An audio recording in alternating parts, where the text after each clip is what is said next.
냉장 보관해야 되는 약물 기본인 겁니다, 여러분. 그래서 인슐린, 혈청, 예방 백신, PPD, 간장 추출물 2에서 5도 냉암소 당연히 아셔야 되고요. 2에서 5도 냉암소입니다. 그 다음에 실온에 보관하는 게 어떤 거냐 하면은 좌약 같은 경우는 냉장 보관했더라도 실온에 잠깐 놔둬야 된댔죠. 왜? 체온에 의해서 약이 녹는 거라서 약 효과가 늦게 나타나. 그래서 자약도 실온에 보관합니다. 그리고 생리식염수 이런 거 실온 보관이죠. 그리고 또 귀약 같은 경우도 약이 차가우면요. 약간 차가운 상태에서 바로 넣지 말고 실온 정도로 맞추어 줄 거거든요. 왜냐하면 귀약이 차가우면 어지럽습니다. 현기증을 유발할 수 있다. 그렇게 돼 있어요. 그 다음에 약은 아니지만 우리가 다른 검체물들은 전부 다 빨리 검사실로 못 보내면 냉장 보관했었죠. 그런데 뇌척수액은 실온에 보관한다라고 했었어요.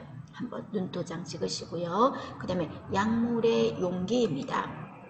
그러면 약물의 용기는 여러 가지 용기가 있는데 기본 문제가 되는 거죠. 그래서 알아두십시오, 여러분. 어려운 건 없으니까. 그러면 약물이 파손되거나 섞이거나 이런 걸 막는 거는 밀폐. 그리고 제일 중요한 거는 미생물의 침입을 막는 용기를 밀봉 용기라고 하죠. 그 대표적인 게 우리가 주사용 약물 같은 거, 앰플, 그죠? 앰플 또는 바이알 이런 거는 밀봉 용기라고 합니다. 알아두십시오. 그 다음에 일반적으로 수분의 침입을 막는 용기는 기밀 용기라고 합니다. 수분을 막는 용기는.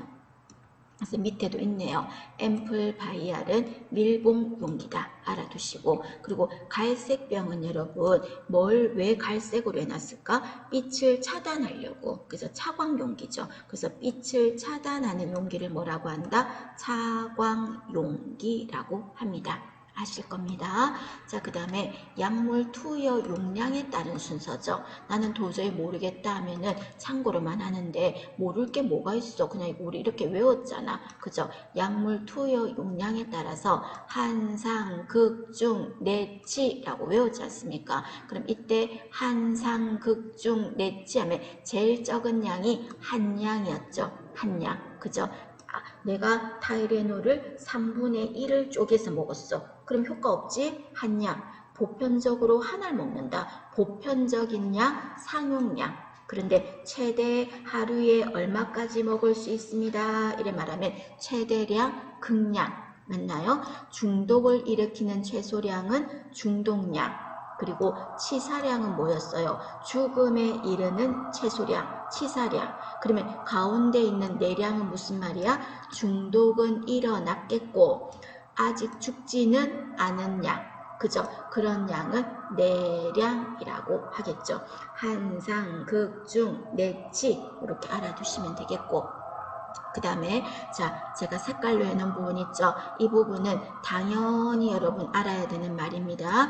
기본간호에도 같이 접목돼서 나오는 거죠. 우리가 수술 전에 투약을 한다면 대표적으로 많이 쓰는 약이 있다라고 했었죠. 그 약이 어떤 거 있었어? 리도카인 있었잖아. 그럼 이 리도카인은 무슨 약으로 유명합니까? 우리가 보편적으로 아는 건 국소마취제지. 그래서 우리가 국소마취제 하면은 가장 대표적으로 리도카인이 들어가는 거야. 리도카인. 다른 건 여러분 이름 외울 거 없어. 근데 이름에 뭐가 들어가지? 특이하게 카인 들어가죠. 리도카인, 프로카인, 코카인 이런 식으로 된 거는 다 국소마취제. 되셨습니까? 국소마취제 리도카인. 그런데 이 리도카인은 국소마취제이기도 하지만 그 밑에 보세요. 파란색 글씨로 리도카인은 국소마취제이면서도 응급약물에 들어간다 그랬죠. 왜? 부정맥 치료제니까. 부정맥 치료제, 부정맥을 막는다, 항부정맥제라고 했습니다. 알아두십시오. 자, 그 다음에 리도카인도 쓰이고 또 수술 전 투약에 다시 위로 가셔서 아트로핀이라는 거 쓰인다 그랬죠. 그럼 이 아트로핀은 어떤 효과를 주는 거야? 어떤 효과? 분비물. 분비물을 억제시키겠죠. 그래서 여러분 다 토시 하나 빠질 거 없이 적을 필요 없어. 여러분만 알아보면 된댔잖아요. 그럼 분비물 해가지고 억제 뭐 이런 식으로 하든지 뭐 분비물 이 말만 적어두든지 내만 알아보면 돼. 분비물을 억제시키는 약이 아트로핀이죠. 그죠? 봐주시고 그 다음에 몰핀, 데메롤 이거는 이때 수술 전에 준다면 뭐 때문에 준 거예요? 마약성 진통제라서 통증을 감소시키려고 수술 전에 주는 건 아니겠지? 뭐 때문에 주는 걸까요? 긴장감을 감소하려고. 그죠? 수술 전에 주는 이유는 긴장감을 풀어줘서 릴렉스 돼야 마취도 쉽게 잘 되는 거야.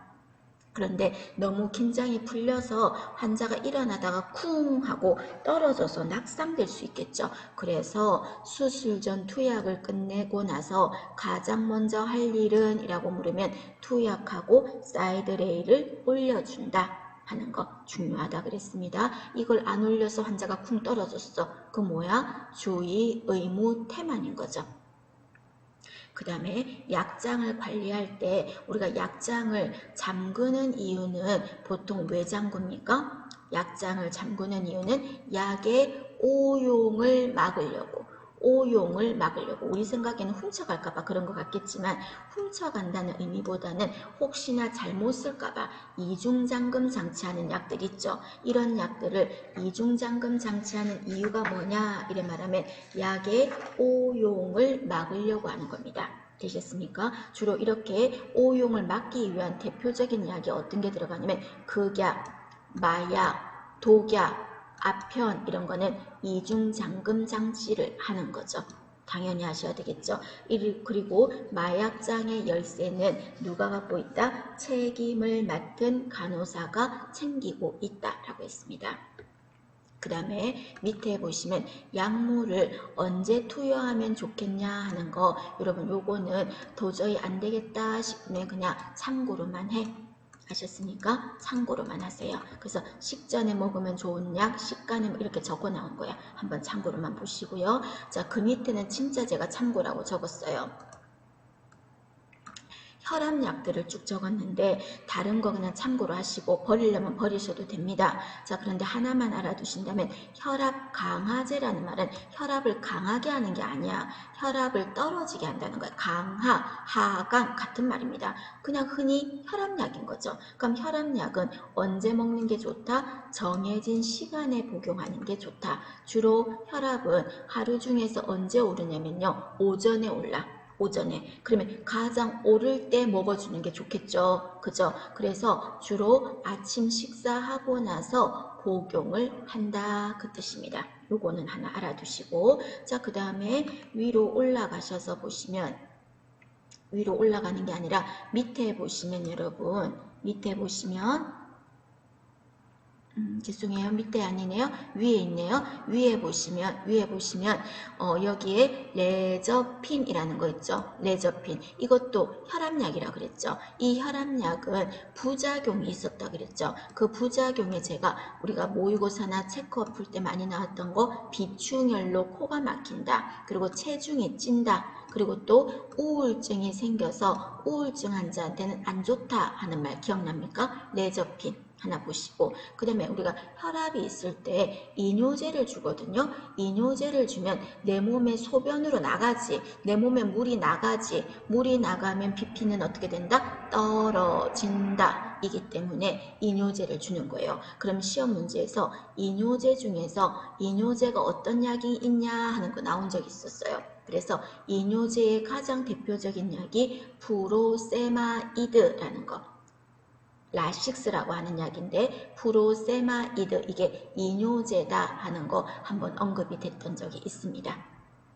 나머지는 참고로만 하시면 되겠습니다. 여러분 보시고 그 다음에 다음 거 보시면 기관지 확장제 적혀 있었죠. 요거 시험에 나왔다 여러분. 다음 중 기관지 확장제인 것은 아닌 것은 나온 적이 있었어요. 자, 기관지 확장제로서 가장 대표적인 거는 아미노필린 기억해야 되겠죠. 천식 했을 때 아미노필린 줬잖아. 천식 있을 때 기관지 넓혀주는 거야. 그런데 그 천식이 발작, 엄청나게 지금 심한 천식 발작을 보일 때는 아미노필린으로 급한 불을 끄기에는 빨리 효과가 나타내기에는 좀 무리야. 그럼 그렇게 갑작스러운 천식 발작일 때는 어떤 약이 좋다? 에피네프린. 이 에피네프린은 혈관은 수축시켜서 BP는 올려서 쇼크를 막아주는 효과도 있고 기관지는 넓혀줘서 숨구녕을 트이게 만들어주는 효과가 있거든요. 그래서 에피네프린 하면 천식 발작, 또 아나필락시스 하면은 에피네프린 들어가지 않습니까? 그죠? 그 다음에 에 들어가는 것도 있어. 기관지 확장제로서 3번에 에페드린, 그 다음에 또 살부타몰, 요게 언급됐던 것 같아요. 살부타몰은 벤토린이라고 하는데 이거는 들여 마시는 거야. 흡입하는 거야. 흡입제. 그래서 천식이나 폐가 안 좋고 숨이 할딱할딱 힘들어할 때 쓰는 게 살부타몰입니다. 결론만 하면 1, 2, 3, 4 눈도장을 찍으시는데 그 중에서 아미노필린, 그 다음에 에피네프린, 이건 기억해야 되겠죠. 살부타몰은 한번 나왔었고요. 보시고, 그 다음에 마약성 진통제로는 세 가지가 있는데 우리는 흔히 몰핀, 데메롤 두 개 제일 많이 알죠. 이 두 개가 제일 중요해. 두 개가 제일 중요하고 하나 더 한다면 코데인이라는 약도 있어요. 이것도 마약이에요. 근데 이 마약은요, 몰핀, 데메롤보다는 좀 아픈 거를 감소시키는 효과는 좀 약해. 그럼 이 약은 어디에 효과가 짱 좋다? 진행, 기침이 있을 때 코데인이 효과가 정말 좋아. 기침에. 그래서 코데인을 예전에는 어린애들 기침이 아주 심할 때 코데인을 썼거든요. 근데 이 약이 어쨌든 마약에 속하니까 애들한테는 요즘에는 거의 안 쓸 겁니다. 그래서 근데 진행, 기침에는 효과가 좋다는 거. 코데인. 통증 감소는 효과가 좀 낮아. 참고로 보시고요. 그 다음에 그 밑에 보시면 항히스타민제라는 거 있죠. 항히스타민제는 알레르기 때 나오는 게 히스타민이지. 그럼 항히스타민제는 알레르기를 막는 거다, 알레르기를 촉진하는 거다, 알레르기를 막는 거라 그래서 같은 말로 항알레르기제라고 한 거예요. 그 대표적인 거로 드라마민이라는 거 있었댔잖아. 그러면 시험 문제에서 항히스타민제의 부작용이 뭐냐 하면은 이 드라마민 같은 경우가 멀미약이라고 했던 거 기억나요? 그래서 졸려. 그래서 부작용으로 졸리움이 오는 거죠. 그러니까 운전하면 안 되겠죠. 항히스타민제를 복용하고. 그 말이고요. 그 다음에 밑에 보시면 아스피린이라는 거 있죠. 아스피린. 자, 아스피린 하면 여러분 다 알겠지만 해열 진통부터 쭉 쓰는 거야. 외울 거 없어. 넘어가도 돼. 부작용에서 어떤 문제가 있다? 금기를 볼게요. 금기는 어떤 환자한테 안 좋냐면요. 아스피린은 출혈을 유발할 수 있어. 그래서 응고 시간이 제대로 빨리 안 된다 그랬거든요. 아까 응고 시간이 몇 분이었어요? 5분에서 15분이었어. 그런데 이 5분에서 15분이면 피가 멎어야 되는데 연장시키니까 멎질 않는다는 거죠. 그럼 이런 거는 어떤 사람한테 이 복용했을 때 큰일 난다? 혈우병은 응고인자가 부족해서 피가 멈추지 않는데 아스피린까지 복용해봐. 안 멈추겠죠. 위궤양, 헐어있지. 안 되는 거지. 그래서 우리 계속 했던 것 중에서 아스피린 하면 뭐가 떠올라야 돼? 위궤양 안 돼. 위궤양일 때 먹으면 안 되는 거 아스피린. 그리고 아스피린은 출혈하는 거 중요하다 그랬죠. 그거 알아두세요. 알아두시고 참고로 여기에 레이 증후군이라는 거는 어린애한테 아스피린을 복용했더니 뇌 기능이 많이 떨어진 거야. 그런 증후군을 레이 증후군이라고 했습니다. 괜찮아. 여기에선 금기, 혈우병이나 위궤양 안 된다는 거, 출혈 유발할 수 있다. 이거 알아두십니다. 그 다음에 협심증 치료제라 그랬죠. 어떤 약이야? 니트로글리세린이죠. 적으셔야 되겠죠. 협심증 치료제는 니트로글리세린이라는 거. 그럼 이 니트로글리세린은 어떻게 투여합니까? 했을 때 어디에 투여합니까? 설하에 투여하는 거. 그게 제일 중요하죠. 니트로글리세린 하면 설하에 투여한다. 그래서 구강체온계도 어디에다 넣었습니까? 혀 밑에다 넣었어. 그리고 또 니트로글리세린도 혀 밑에다 넣는 거죠. 그리고 이 약은 바로 관상동맥에 가서 효과를 쫙 내야 되거든. 관상동맥 좁혀져서 지금 흉통이 있으니까 넓혀주려고. 그래서 관상동맥까지 가는 길을 좀 줄여야 돼. 짧게 만들어야 되니까 앉아서 준다는 거. 그리고 수분이 없는 곳에 보관하라 그랬죠. 이거 아까 뭐라 그러더라? 무슨 용기라 그랬죠? 수분 없는 용기, 기밀 용기라고 했죠. 기밀 용기에 두고, 그래서 화장실 습한 데 두면 안 돼. 하고 분산 보관해라. 왜냐하면 어디서 갑자기 마비가 있을지 모르니까, 흉통이 있을지 모르니까. 그리고 이 사람이 니트로글리세린을 줬을 때 협심증이라 하고 알려면 만약에 한 번 먹은 걸로 판단하지 말고 최대 3번까지는 연속 투여할 수 있다. 여러분 레벨업 모의고사 풀 때 기억납니까? 3회 연속까지는 투여가 가능하다. 그리고 혀 밑에 올렸을 때 자결감, 화끈화끈하는 자결감이 일어난다 라고 했었죠. 니트로글리세린입니다. 아이고 다 모르겠다면 니트로글리세린은 협심증, 그거 설하라도 기억을 하십시오.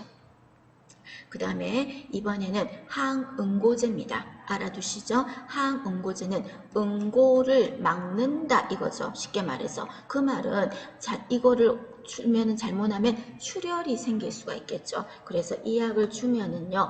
혈액 응고 시간이 응고가 안 되게 하는 거니까 혈액 응고 시간이 너무 지연될 수 있어. 그래서 응고 시간을 반드시 확인하라 하는 유의사항이 있습니다. 그럼 대표적으로 항응고제 하면 어떤 게 있다? 헤파린, 와파린, 다른 말로 포마딘이라는 거 있었죠.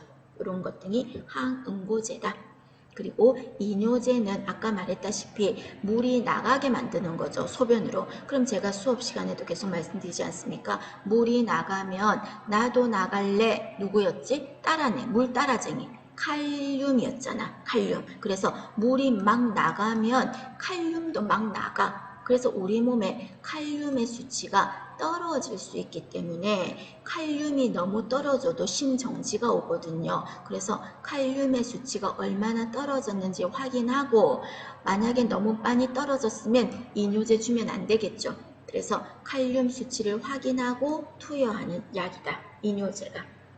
이거를 외우지 말고 이해되시겠습니까? 계속 말씀드린 반복이니까 그렇게 생각하십시오. 그 다음에 항생제 중에서 여러분 페니실린 매독에도 쓰고 그죠? 강력한 항생제죠. 자 페니실린 하면 떠올라야 되는 게 뭐다? 아나필락시스 떠오르셔야 되겠죠. 중요하게 아나필락시스 아나필락틱 쇼크라고 하죠. 그죠? 그럼 이 쇼크는 아나필락시스는 막아야 되겠죠. 그럼 이거를 막기 위해서 어떻게 한다? 주사하기 전에 피부 반응 검사를 하자. 라고 했습니다. 그럼 이때 피부 반응 검사할 때 어떤 주사 방법으로 했습니까? 얇게 피부 껍질에다가 살짝 해봐야 되지 않을까? 혹시 나타난 문자라고. 그래서 피내 주사로 했죠. 그래서 피내 주사면 무슨 반응 본다. 항생제 과민 반응, 알레르기 과민 반응, 그리고 또 진단한다.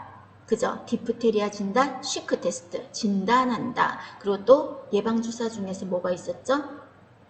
BCG 접종 이런 게 피내 주사였어요. 그리고 아나필락시스는 부작용이 만약에 생겼어. 아나필락시스가 나타났어. 그럼 그때 아까 응급약이 뭐라 그랬어요? 에피네프린이라 그랬어요. 그래서 0.2에서 0.5cc 정도 근육이나 피하로 주사를 준다. 자, 그 다음에 이번에 보시면 스트랩토마이신 기억해야 되겠죠. SM이라고 하죠. 이 약은 뭘로 기억하자? 결핵치료제. 그죠? 뭘로 기억한다? 부작용 기억해야 되겠죠. 부작용이 뭔데? 뭐라고요? 안 들려. 청각장애. 다른 말로 제8번 뇌신경 장애 하면 스트랩토마이신. 되셨습니까? 그 다음에 이런 결핵약은요 식전에 복용하고요. 그리고 이 약은 병용한다 그랬죠. 병용한다. 그럼 병용하는 이유가 뭐야? 결핵균을 헷갈리게 만들어야 되겠지. 알아채지 못하게 해야 되겠죠. 그래 교란 작전 하는 거야 쉽게 말해서. 그래서 내성이 늦추고 내성을 좀 줄이려고 결핵균이 이 약에 대해서 알아챌까봐 내성을 늦추고 그래서 약 효과를 올리기 위해서다. 되셨습니까? 3번, 4번은 참고로만 하시면 되겠습니다. 그 다음에 그 밑에 보시면 경구약물의 복용 방법이라고 해서 물약부터 쭉 적어놨어요. 여러분이 한번 읽어보시면 되겠고요. 함당제라는 거는 입안에 물고 있는 거야. 그 스트랩실 이런 거 있죠. 목 아프고 이럴 때 빨고 있는 거, 그런 거 같은 거, 입안에 물고 있는 거, 혓바늘 돋았을 때 함당제. 루골 용액이라는 건 너무너무 쓰기 때문에 우유나 과일 주스에 희석해서 혀에 닿기도 싫어. 그래서 빨대로 슉 해서 먹겠다는 거. 루골 용액. 뭐 이런 거 나머지 한번 봐주시기 바랍니다. 넘어가겠습니다.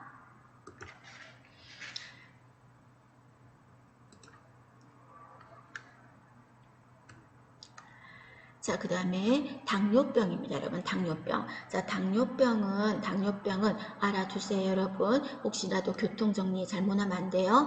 1형 당뇨가 있고 2형 당뇨가 있죠. 물론 이거 말고 임신성 당뇨도 있겠지만, 그러면 우선은 1형 당뇨 하면은 어떤 거였습니까? 소아들이다. 그걸 떠올려. 그래서 제가 늘 말씀드렸지만, 소아들은 인슐린이 꼭 들어가야 된다 그랬거든요. 그래서 1형은요, 인슐린에 의존하는 당뇨. 인슐린이 없으면 안 되는 거야. 소아들 당뇨가 그래요. 그 다음에 2형 당뇨는 성인들이 보통 걸리는 거예요. 그럼 성인들은 인슐린 안 들어가도 되는 경우 많잖아. 그죠? 그래서 인슐린에 의존하지 않는다 해서 인슐린 비의존성 당뇨라고 합니다. 무슨 말인지 아시겠죠? 두 개 거꾸로 하면 안 돼. 1형이 인슐린 비의존성. 그러면 안 된다고. 정확하게 짝꿍을 제대로 찾으십시오.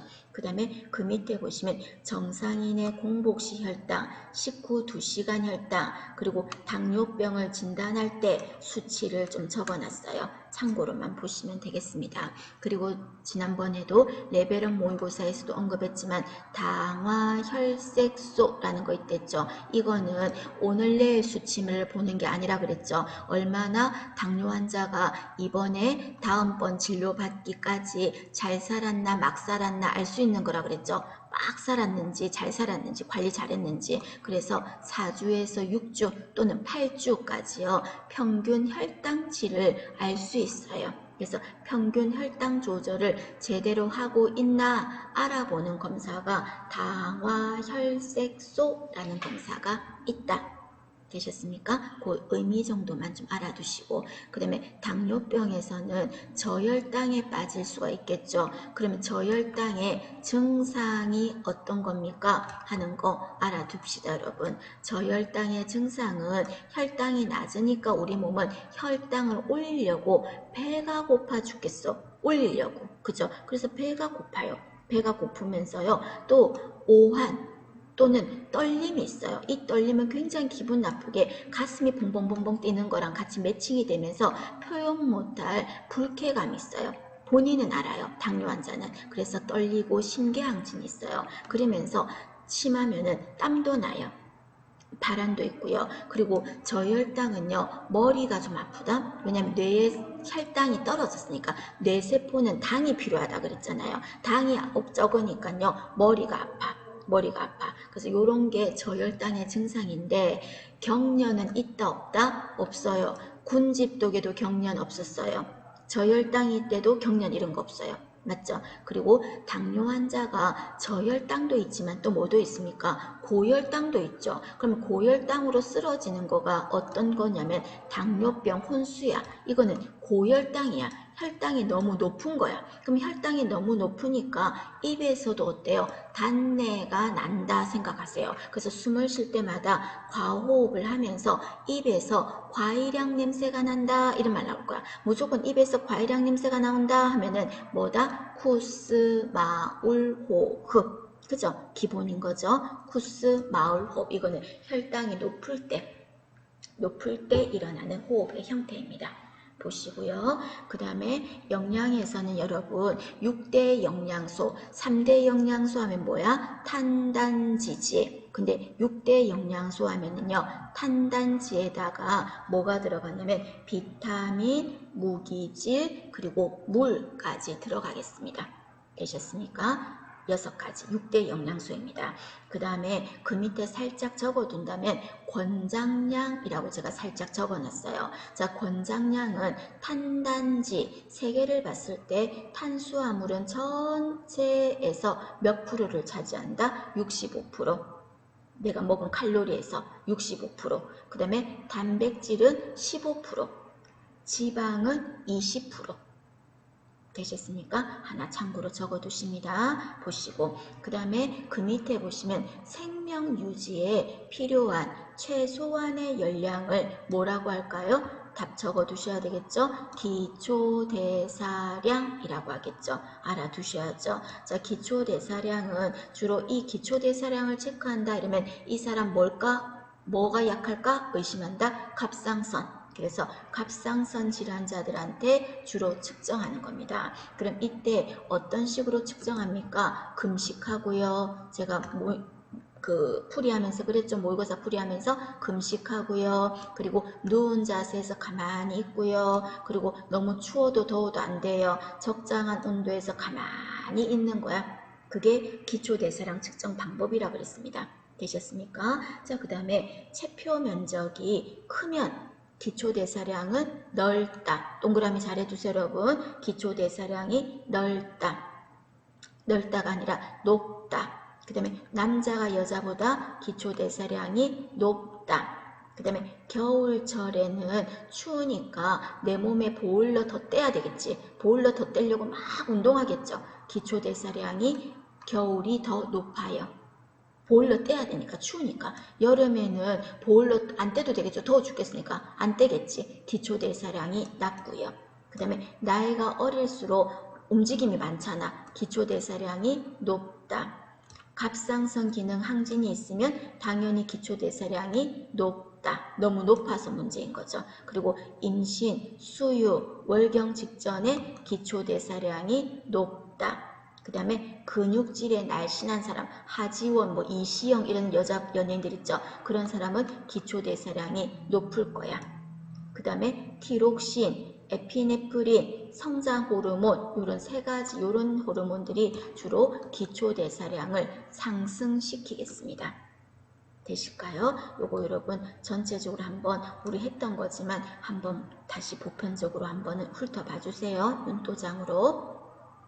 자, 그 밑에 보시면 식이 형태입니다. 식이 형태. 자, 우리가 식이하면은 차는 물은 사실은 식이는 아니죠. 그럼 식이하면 뭐가 들어가는 거야? 유동식, 그 다음에 또 연식, 그 다음에 또 경식, 그죠? 그 다음에 아무거나 드세요. 일반식 이런 거 들어가겠죠. 그죠? 그럼 이때 연식이라는 건 어떤 겁니까? 했을 때 자, 반액체 및 반고형식이라고 그랬어. 약간 형태가 액체 같기도 하고 형태가 약간 있기도 한 거죠. 그러면 대표적인 게 어떤 거냐면 카스테라, 흰살 생선 또는 순두부는 제가 표현한 거고 연두부 같은 거 있죠. 약간 몽글몽글한 거 있죠. 아니면 카스테라나 흰살 생선 같은 경우는 이로 안 씹어도 되지 않나? 잇몸으로 으깨지지. 이런 거는 연식이라고 합니다.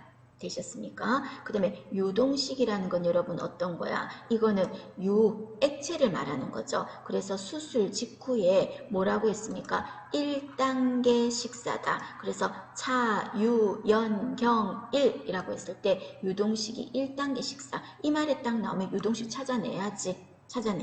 그 다음에 또 어떤 거? 미음, 맑은 국물 나오면 유동식이다. 그 다음에 더 중요한 관급식 나왔죠. 관급식이 뭔데? 위관으로 주는 거잖아. 그럼 위관으로 순두부 넣어주겠습니까? 연두부 넣어줄 겁니까? 꾸역꾸역? 아니지. 유동식을 주는 거죠. 되셨어요? 그 다음에 시험에서 연장으로 몇 해 전에 2회 연속으로 나왔던 문제가 뭐가 나오냐면 삼키는 능력이 부족한 70세 노인에게 좋은 음식이 뭐냐? 이거 뭐였습니까? 연식이었지. 근데 시험에서 연식이라고 안 하고 맑은 고기 국물, 연두부 이런 게 나왔거든. 그럼 여기에서 연식의 패턴을, 연식의 형태를 찾아야 되는 거죠. 연두부 같은 거죠. 연식입니다. 결론은. 되셨습니까? 그래서 맑은 국 형태 이거는 유동식인데 이런 게 아니라고 봐주시고, 그리고 경식은 여러분 알갱이가 좀 있는 거야. 그래서 반찬을 좀 쪼개가지고 우리 볶음밥 같은 거 한데 다다다다다 잘게 다져가지고 넣는 거 있죠. 그 좀 씹고 삼키는 게 좀 편한 거. 그런 식사는 경식, 아무거나 드세요는 일반식. 되셨습니까? 그래서 우리가 수술하고 나면 가스가 나오면 식이 섭취 순서는 어떻게 된다? 차, 유, 연, 경, 일 순서로 준다라고 했죠. 처음에 보리차 주고 유동식, 연식, 경식, 일반식 되셨습니까? 자, 요렇게 주는 건데요. 자, 여러분 봐봐요. 여기서 일반식 있죠. 환자가 이제 회복이 되면 일반식을 나중에 먹어야 되잖아. 그럼 일반식으로 넘어가기 전 단계 모든 식사, 일반식 앞에 모든 식사는 일반식 전에 있는 식사다라고 해서 뭐라고 하냐면 그 위에 보시면 이양식이라는 말 있어요. 이양식. 그래서 이양식이라는 말 오른쪽 있죠. 오른쪽에 이양식은 환자가 질병에서 회복됨에 따라 일반식으로 옮겨가는 그 앞에 모든 단계의 식사를 이양식이라고 한다고. 그래서 제가 아까 차유 영경 일이라고 했으니까 일반식 앞에 단계를 전부 다 뭐라고 한다? 이양식이다 라고 합니다. 의미 한 번만 알아주십시오. 그 다음에 광급식은 아까 위관을 통해서 주는 식사를 관급식이라고 하고요. 그 다음에 모든 조직에 에너지를 내는 거는 어떤 영양소 때문이다? 탄수화물이다. 특히 뇌는 포도당만을 에너지로 쓴다. 그래서 우리가 저혈당에 자주 빠지면 어디에 되게 안 좋다? 뇌에 굉장히 안 좋아요. 뇌세포가 조금씩 안 좋아진다고, 손상을 입는다고 봐주시고요. 그리고 계속 말씀드렸죠. 탄수화물에는 단당류라는 게 있고 다당류가 있는데 읽어보시면 되는데 단당류는 좋은 거다 나쁜 거다? 한마디로 말하면 단당류는 줄이자고요. 혈당 빨리 올리니까. 그리고 다당류는 어떻게 하자고요? 늘리자고요. 여기 적어놨죠. 단당류는 줄이고 다당류는 늘려라. 그것만이라도 좀 알아두십시오.